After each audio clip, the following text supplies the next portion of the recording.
It happened in 2153. The world's population exploded due to the scarcity of resources.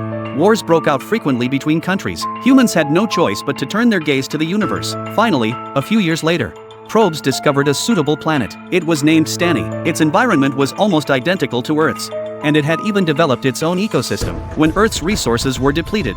A spaceship named Elysian set off for Stani, carrying 60,000 immigrants. They embarked on a journey that would last over a century. All passengers entered hibernation. During this time, the crew was divided into teams of 3, taking turns to operate the spacecraft. After an unknown period of time, a crew member awoke from hibernation. Due to the side effects of prolonged hibernation, he couldn't remember where he was, nor did he recall his identity, until he saw the name on the hibernation pod. He realized his name was Paul. He slowly regained some of his memories.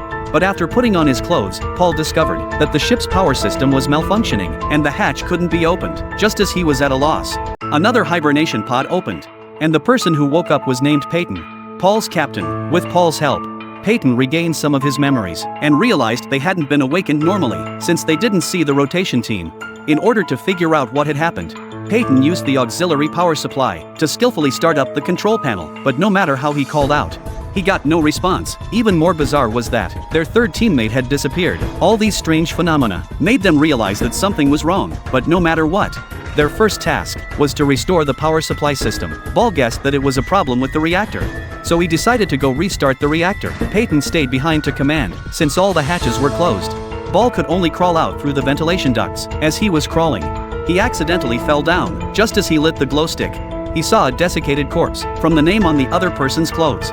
He was the missing teammate. An accident had occurred while he was crawling out. Ball dared not linger too long. He pulled open the panel below the duct and successfully made it outside. He shone his flashlight around and suddenly heard an unusual noise. He went to investigate and saw a woman prying open a door. Upon seeing Paul, the woman fled in panic. By the time Paul caught up, he saw a figure standing in the middle of the corridor. He tried to communicate with the person, but received no response. Upon approaching, he discovered it was a corpse, dead in a gruesome manner. It was suspended by a steel cable. It seemed to be a trap set by someone else. Just then, the woman suddenly attacked Bauer from behind, facing the blade at his neck. Bauer identified himself as a crew member, but the woman ignored him. She searched his body and made him take off his shoes. As Bauer was about to take off his shoes, the woman looked up ahead. It seemed that something was approaching. When he turned back, the woman behind him was gone, accompanied by a terrifying scream. The corpse behind him was dragged up, and a figure was devouring it. Bear turned and ran, finding a room to hide in. He carefully observed from the shadows,